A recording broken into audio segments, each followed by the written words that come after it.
दादार दहिया का करबू पाल के दादार दहिया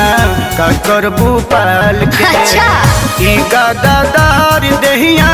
का करबू पाल के दादार दहिया का करबू पाल के कवना चौकी के आटा खालू तू चल के कवना चौकी के आटा खालू तू चल के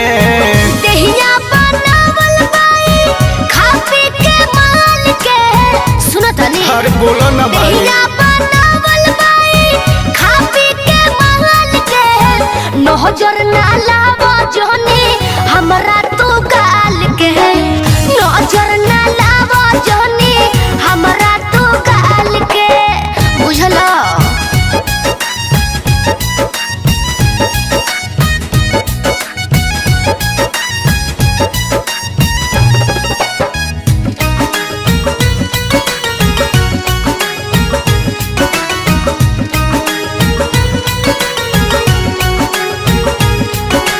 देखत दहिया लागे जैसे संग मर मर के कढ़ाई अच्छा देलू जब अंगड़ाई नैन मटाका को कह राजा देला पाठ पढ़ाई जाला मन गड़बड़ाई है छोड़ ना अरे धरत तार के बोलो देखत दहिया लागे जैसे संग मर मर के कढ़ाई लेलू जब अंगड़ाई नैन मटाका को कह राजा देला पाठ पढ़ाई जाला मन गड़बड़ाई ओढ़नी ओढ़ाई देलू रुपवा के जाल के ओढ़नी ओढ़ाई देलू रुपवा के जाल के कवना चौकी के आटा खालू तू चल के कवना चौकी के आटा खालू तू चल के तारा ना बुझाई हो तो तारा बुझाई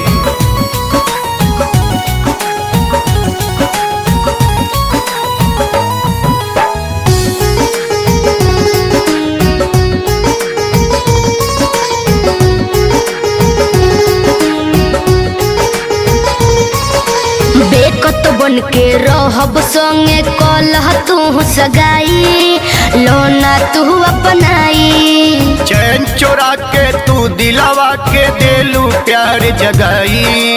दिल में आग लगाई अच्छा ऐसन बात बाका तो हम का जाना कर तू है बेकत बन के रहब संगे कलह तू सगाई लोना तू अपनाई चैन चोरा के तू दिलावा के देलू प्यार जगाई दिल में आग लगाई बहिया में भोर लोना बिस्तर पे डाल के बहिया में भोर लोना बिस्तर पे डाल के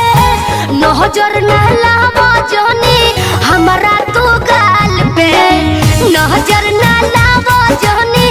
हमरा तू गाल पे कवना चौकी के आटा खालू तू चल के